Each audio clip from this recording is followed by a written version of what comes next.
In this video, we're going to use the Y prime set, or push me pull me, as you may hear it called, to deliver a blood product transfusion to the ECMO circuit.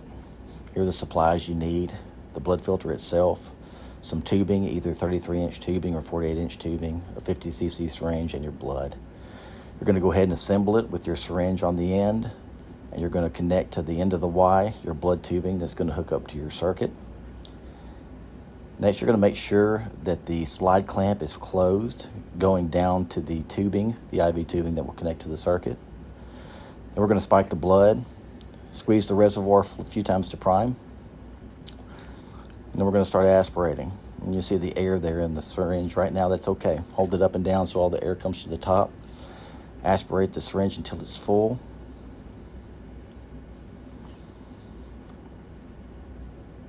And then you're going to invert the syringe and push all the air that's in the syringe back up into the bag, back up into the filter.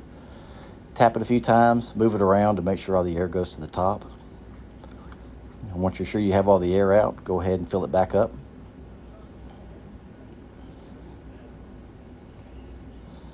Now you're going to close this off, this portion of this Y-set tubing off.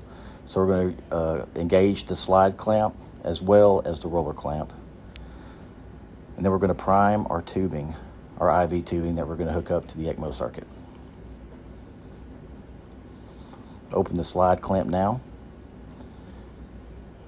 And then you're going to prime your tubing.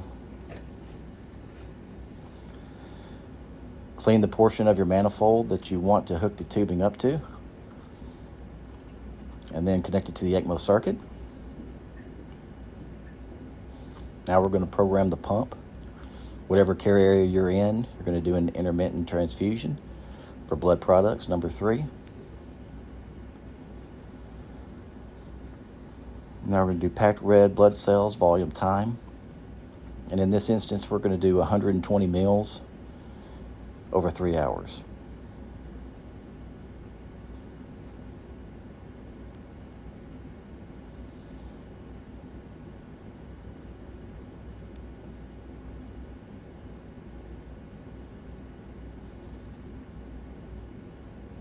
You're going to have to override it here since you have a 50 cc syringe on it.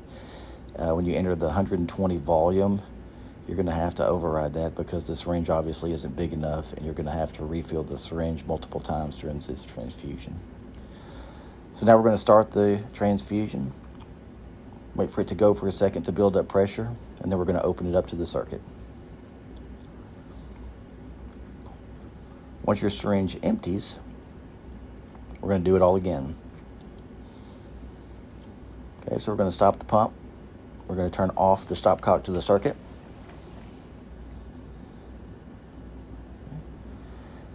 And then we're going to open our slide clamp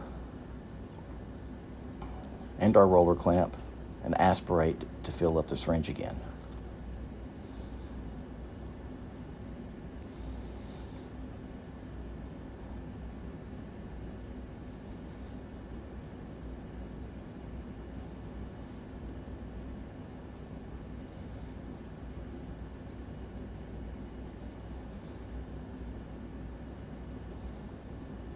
Once the syringe is full, we're going to load it back into the pump.